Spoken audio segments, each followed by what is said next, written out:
ചങ്ങാതിമാർക്കല്ല ഒരു കിടിലോസ്കി നമസ്കാരം ആയിക്കട്ടെ. ഒരു കിടുക്കാച്ചി ബീഫ് കോക്കനട്ട് ഫ്രൈ റെസിപ്പി ആട്ടോ. കിടുക്കം റെസിപ്പി എന്ന് പറഞ്ഞാൽ കിടുക്കൻ റെസിപ്പി. എല്ലാവരും ചോദിക്കുന്ന സമയമാണ് ഈ ബീഫ് അങ്ങനെ കരിമുരാന്നിങ്ങനെ നല്ല ചായക്കടയിലൊക്കെ ഉണ്ടാക്കുന്ന നല്ല സ്റ്റൈലായിട്ടുള്ള ബീഫ് കോക്കനട്ട് ഫ്രൈ എങ്ങനെ ഉണ്ടാക്കുക. അപ്പോൾ പിന്നെ ദേ ഒന്നും നോക്കില്ല, നമ്മൾ കുറച്ച് ബീഫ് അങ്ങ് മേടിച്ചു ദേ ഇതുപോലെ വെള്ളമൊക്കെ ഒഴിച്ച് കഴുകി വൃത്തിയാക്കി സ്റ്റൈലാക്കി എടുക്കുക.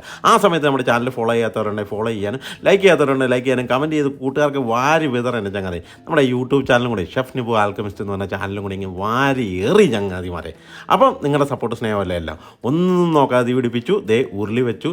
ശേഷം നമ്മൾ നല്ല കഴുകി വൃത്തിയാക്കി വെച്ചിരിക്കുന്ന ബീഫ് എടുത്തിട്ട് മാറി. എന്നതിന് ശേഷം വെളുത്തുള്ളി ചതച്ചെടുത്തൊരു മാറി, ഇഞ്ചി ചതച്ചതോ അല്ലെങ്കിൽ ചെറുതായി എരിഞ്ഞോ എടുത്തൊരു മാറി അങ്ങ് മറിക്കുക. കണ്ടോ ദേ ഇതുപോലെ. ശേഷം സവോള ചെറുതായി എരിഞ്ഞെടുത്ത് മാറി, അതിലേക്ക് പച്ചമുളക് കീറി എടുത്തിടുക, കറിവേപ്പില നല്ല സ്റ്റൈലായിട്ട് ഇട്ട് കൊടുക്കുക. ശേഷം ഓൾ ഗരം മസാല, ബേലീസ്, കാടമന ഈ വക സാധനം എല്ലാം ഇട്ട് കൊടുക്കുക. ശേഷം കാശ്മീരി ചില്ലി പൗഡർ, സാദാ ചില്ലി പൗഡർ, കൊറിയാണ്ടർ പൗഡർ, മഞ്ഞൾപ്പൊടി ഇത്ര ഇട്ട ശേഷം കുറച്ച് മീറ്റ് മസാലയും കൂടെ വാരി അങ്ങ് പൊത്തുക. കണ്ടോ.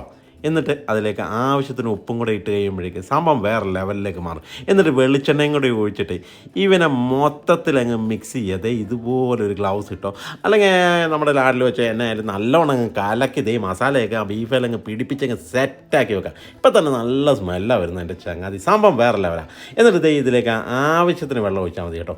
ഒത്തിരി വെള്ളം ഒഴിക്കേണ്ട, ഓൾറെഡി ബീഫിൽ കുറച്ച് വെള്ളമുണ്ട്. അതുകൊണ്ട് ആവശ്യത്തിന് വെള്ളം ഒഴിച്ച് ബീഫ് നല്ലോണം അങ്ങ് വേവിച്ചു. ഇതുപോലെ തീ പിടിപ്പിച്ച് നല്ലവണ്ണം മിക്സ് ചെയ്തിട്ട് കണ്ണടച്ചങ്ങ് ബീഫിനെ അങ്ങ് വേവിക്കാൻ വെച്ചു. കാരണം ബീഫ് നല്ല രീതിയിൽ വേവണം. അപ്പോൾ സാധാരണ ചെയ്യുന്ന പ്രഷർ കുക്കറിൽ വേവിച്ചാലും ഒരു കുഴപ്പമില്ല. അല്ലാത്ത പക്ഷേ ഇതുപോലെ പാത്രത്തിലിട്ട് ഉരുളിയിലൊക്കെ ഇട്ട് ഇങ്ങനെ വേവിച്ച് വേവിച്ച് വേവിച്ച് വേവിച്ച് വേവിച്ച് സംഭവം വെള്ളമൊക്കെ വറ്റിക്കുന്ന രീതിയിലാക്കാൻ വേണ്ടി ഒന്ന് അടച്ചു വെക്കുക. അടച്ചു വെച്ച് കുറച്ച് സമയം കഴിഞ്ഞ് തുറക്കുക. തുറന്ന് കഴിയുമ്പോഴേക്ക് അത്യാവശ്യം വെള്ളമൊക്കെ വറ്റി ഒന്ന് കുറുകി ഒരു ബീഫ് കറി രൂപത്തിലായിട്ടുണ്ട്.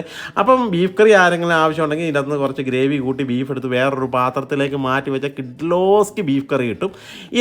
ഇതുപോലെ നല്ല കിട്ടുകാച്ച് ബീഫ് കറി കിട്ടുകയാണ്. ആ ബീഫ് കറിയും പൊറോട്ടയും കൂട്ടി കഴിക്കാൻ നല്ല സെറ്റപ്പാണ്. ചോറിൻ്റെ കൂടെ കഴിക്കുകയാണെങ്കിൽ വേറെ ലെവലാണ് എൻ്റെ ചങ്ങാതി.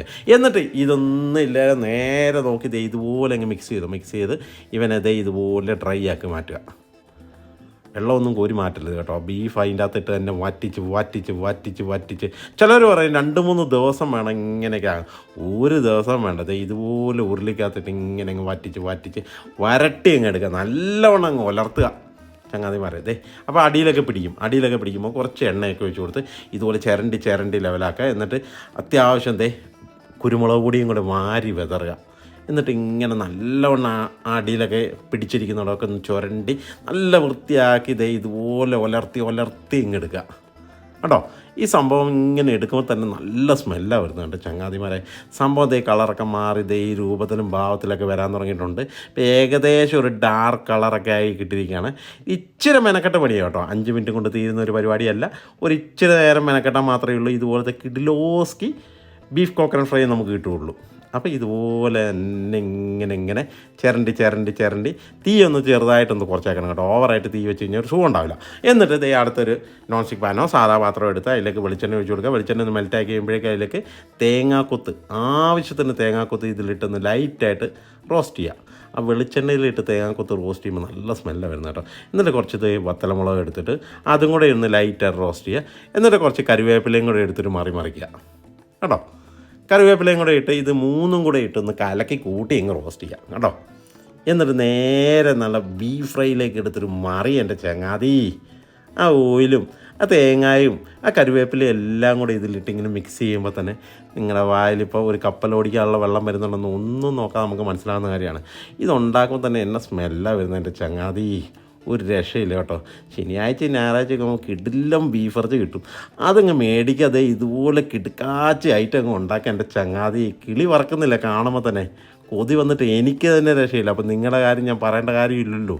അപ്പോൾ ഒന്നും നോക്കണ്ട, ഇതുപോലെ കറക്കി ഇങ്ങ് സംഭവം നല്ല കരിമുരാന്നുള്ള ബീഫ് ഫ്രൈ ഉണ്ടാക്കി അങ്ങ് തകർക്കെൻ്റെ ചങ്ങാതിമാരെ. ഇന്ന് തന്നെ മേടിച്ചോ, ഇല്ലെങ്കിൽ നാളെ ഞായറാഴ്ച മേടിച്ചോ ഉണ്ടാക്കി അങ്ങ് തകർക്കതേ. കണ്ടിട്ട് കൊതിയാവുന്നല്ലോ. ഒരു രക്ഷയില്ല. സംഭവം വേറെ ലെവലാണ്. നിങ്ങളുടെ എല്ലാ അനുവാദത്തോടു കൂടി ഞാൻ ഒരു പീസ് എന്നായാലും എടുത്ത് ഒരു പിടുത്തങ്ങ് പിടിക്കാൻ പോവാം. അപ്പം മറക്കരുത്, നമ്മുടെ യൂട്യൂബ് ചാനലും നമ്മുടെ ഈ ചാനലും ഫോളോ ചെയ്യാത്തവരുണ്ടെങ്കിൽ ഫോളോ ചെയ്യാനും, ലൈക്ക് ചെയ്യാത്തവരുണ്ടെങ്കിൽ ലൈക്ക് ചെയ്യാനും, കമൻറ്റ് ചെയ്യാത്തവരുണ്ടെങ്കിൽ കമൻറ്റ് ചെയ്ത് അങ്ങ് തകർത്ത് പൊളിച്ചെടുക്കുക. എന്നിട്ട് ബീഫ് ഫ്രൈ ഉണ്ടാക്കിയിട്ട് അഭിപ്രായം കമൻറ്റ് ചെയ്യുക.